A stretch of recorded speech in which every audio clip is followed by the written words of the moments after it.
Украина закончит войну в 2024-м. Польский министр сказал, когда откроют границу с Белоруссией, а война переходит в Курскую область. Обо всем этом расскажу подробнее в эфире «Нехта». Самые важные и интересные новости. Курская область атакована, российская граница прорвана или нет? Группировка армии РФ «Север» проваливает оборону. Сотрудники ООН причастны к резне в Израиле 7 октября. Что с ними будет теперь?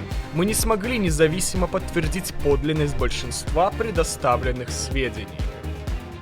США призывают не нагнетать, а в это время их военные базы в Ираке под обстрелом «Катюш». Эскалация не отвечает ничьим интересам. Спасибо, что смотрите, спасибо за доверие. Не забывайте ставить лайки, оставлять комментарии, подписываться на канал. И не забывайте про кнопочку «Супер спасибо», ведь так вы можете нас поддержать. Поехали. Война закончится в этом году. Президент Зеленский заявил, что Украина готовит основу для окончания боевых действий в 2024-м. Для этого Київ продовжує работать над формулою мира. А також цими днями тривають перемовини із учасниками наших робочих груп щодо пунктів формули миру. Перемовини про те, як і коли ми наповнимо необхідним змістом реалізацію пунктів формули миру. Маємо незмінну мету вже цього року підготувати реальну основу для справедливого завершення цієї війни. І це можливо. Я напомню, накануне первый заместитель главы Думского комитета по международным делам заявил, что Россия готова принять участие в мирном саммите, но необходимо четче очертить повестку. Сегодня мы видим, что Украина делает из второго саммита очередное шоу. Нет ни четкой повестки дня, ни нормальной организации мероприятия, а Россия не будет участвовать без наличия конкретной повестки дня и учета требований, о которых говорил президент страны. В таких условиях диалог вряд ли получится. Мы не слышим ни одного предложения, которое могло бы нас устроить. Зато видим поставки американских истребителей F-16 и продолжающиеся удары по российской территории.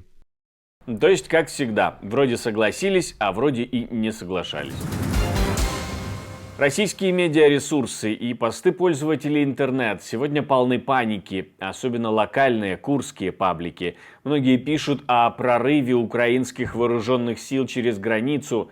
Глава Центра противодействия дезинформации при Совете нацбезопасности и обороны Украины у себя в Телеграм практически подтвердил эту информацию. Группировка армии РФ «Север» проваливает оборону.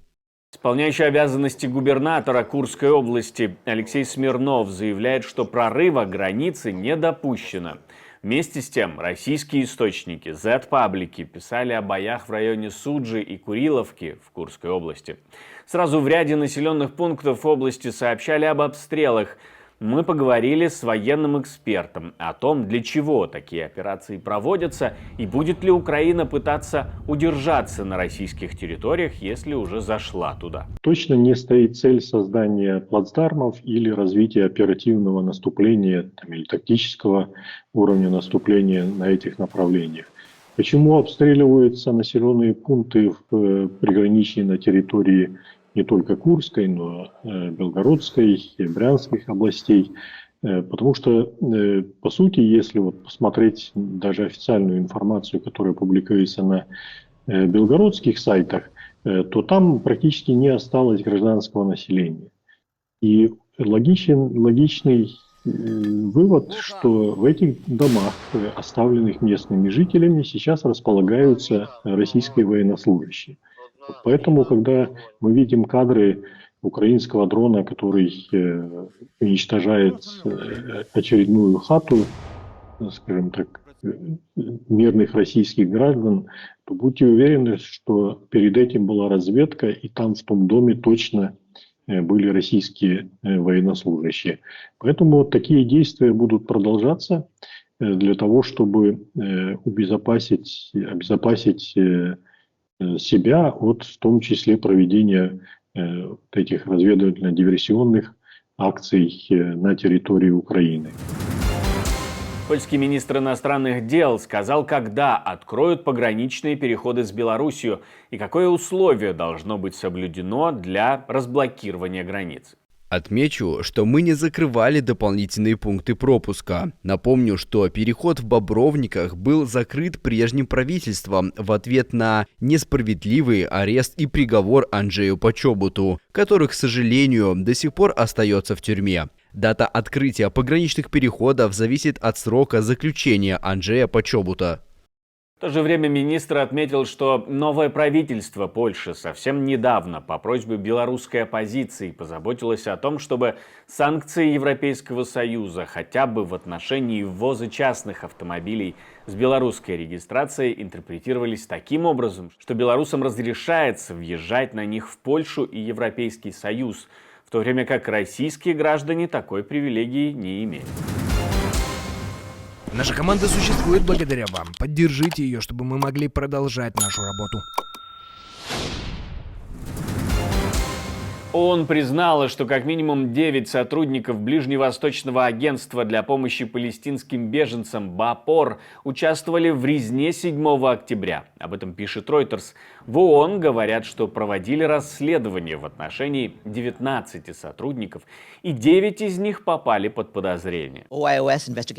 Расследование включало в себя поездки в Израиль для бесед с израильскими официальными лицами, а также для получения изучения информации, имеющейся у израильских властей. Поездки в Оман для получения и изучения информации, имеющейся у БАПОР и имеющей отношение к расследованию, включая данные о сотрудниках БАПОР и об операциях организации. Изучение данных информационно-коммуникационных технологий, включая записи электронной почты и информацию об автомобилях БАПОР. Изучение информации, полученной из различных других источников, включая информацию, опубликованную в СМИ и других открытых источниках. Общение с рядом государств-членов для получения любой дополнительной информации, имеющей отношение к расследованию.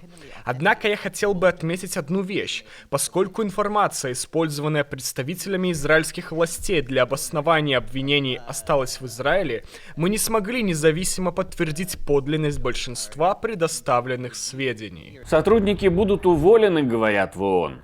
Соединенные Штаты призывают не продолжать конфликт на Ближнем Востоке и разорвать этот круг мести. Сторонам необходимо найти путь к остановке огня, а не искать отмазки и оправдания, чтобы этот огонь продолжать, говорит госсекретарь США. Мы ведем интенсивную дипломатию практически круглосуточно с очень простым посланием. Все стороны должны воздерживаться от эскалации. Все стороны должны предпринять шаги для ослабления напряженности. Эскалация не отвечает ничьим интересам. Она приведет лишь к еще большему конфликту, еще большему насилию, еще большему отсутствию безопасности. Также очень важно, чтобы мы разорвали этот круг, достигнув прекращения огня в Газе. Это, в свою очередь, откроет возможности для более прочного спокойствия не только в самой Газе, но и в других районах, куда может распространиться конфликт. Напомню, Иран все еще угрожает нанести мощнейший удар по Израилю в ответ на ликвидацию в Тегеране главы политического крыла Хамас. К слову, Иран закрыл воздушное пространство для гражданской авиации. А проиранские военизированные подразделения в Ираке тем временем возобновили обстрел американских баз. И в результате одного из последних таких обстрелов было ранено 5 американских военных. Они были атакованы из кустарной системы залпового огня типа «Катюша» времен Второй мировой войны. В начале лета Украина могла одним обстрелом уничтожить десятки российских самолетов Су-34, которые стояли на авиабазе Малышево в 160 километрах от границы, пишет об этом издание Forbes. Украина запросила у США разрешение на удар по аэродрому ракетами «Атакамс», которые в то время не сбивались практически, но Вашингтон отказался давать такое разрешение, опасаясь эскалации. Именно в этот момент было зафиксировано десятки самолетов, которые стояли практически на открытом бетоне, и достаточно было несколько ударов для того, чтобы, если не уничтожить, то вывести из строя очень большое количество, учитывая, сколько их всего в России. Но опять сработало самоограничение. Украина параллельно с усилиями, чтобы дипломатически решить эти вопросы, скажем, ограничений, которые уже частично сняты, интенсивно также работает над собственными средствами дальнего действия, это как беспилотники, так и ракеты. Вот. То есть если россияне опять предоставят такую возможность в будущем, то я думаю, что в этот раз она не будет упущена. Осы закусали насмерть депутата парламента Молдовы. Юрий Посад, депутат парламента от правящей партии, умер от анафилактического шока. Ему было 52 года. Политик занимал пост заместителя председателя парламентской комиссии по вопросам сельского хозяйства и пищевой промышленности. Мне остается добавить, что мы существуем только благодаря вашей поддержке, ваше спонсорство, донаты, то, что вы нажимаете кнопочку «Супер спасибо», помогает нам снимать новые и новые видео, поэтому мы вас за это благодарим. Не забывайте ставить лайки, не забывайте оставлять комментарии, подписываться на канал, это тоже очень важно. Но у меня на этом все. До встречи и хороших вам новостей.